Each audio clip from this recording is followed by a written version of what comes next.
Hello, Monroton Mustangs. I'm here to read Feeding Time, the last chapter of BFG. While the giants were being captured, a tremendous bustle and hustle was going on back home in England. Every earth digger and mechanical contrivance in the country had been mobilized to dig the colossal hole in which the 9 giants were to be permanently imprisoned. 10,000 men and 10,000 machines worked ceaselessly through the night under powerful arc lights, and the massive task was completed only just in time. The hole itself was twice the size of a football field and 500 feet deep. The walls were perpendicular, and engineers had calculated that there was no way a giant could escape once he was put in. Even if all 9 giants were to stand on each other's shoulders, the topmost giant would still be some 50 feet from the top of the hole. The 9 giant carrying helicopters hovered over the massive pit. The giants, one by one, lowered to the floor. But they were still trussed up, and now came the tricky business of releasing them from their bonds. Nobody wanted to go down and do this, because the moment a giant was freed, he was sure to turn on the wretched person who had freed him and gobble him up. As usual, the BFG had the answer.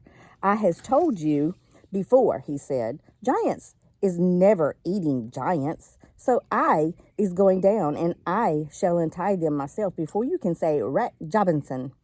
With thousands of fascinated spectators, including the Queen, peering down into the pit, the BFG was lowered on a rope.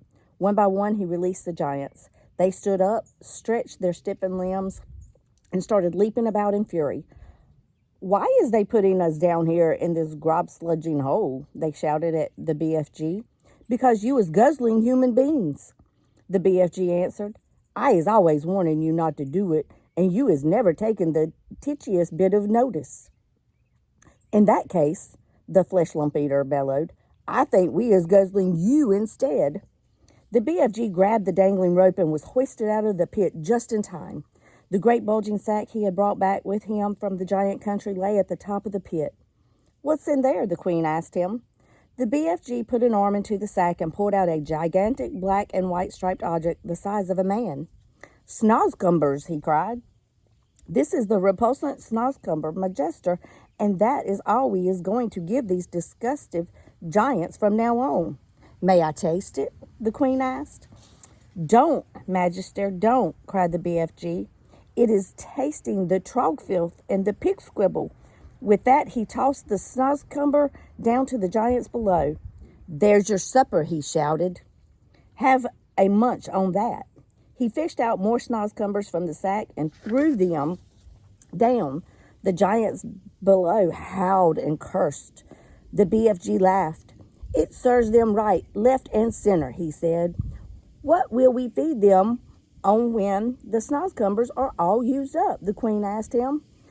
"They is never used up, Magister," the BFG answered, smiling.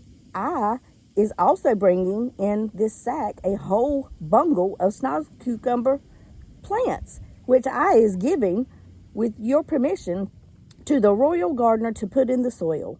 Then we is having an everlasting supply of this repulsant food to feed these thirsty, bloody giants on." "What a clever fellow you are," the Queen said.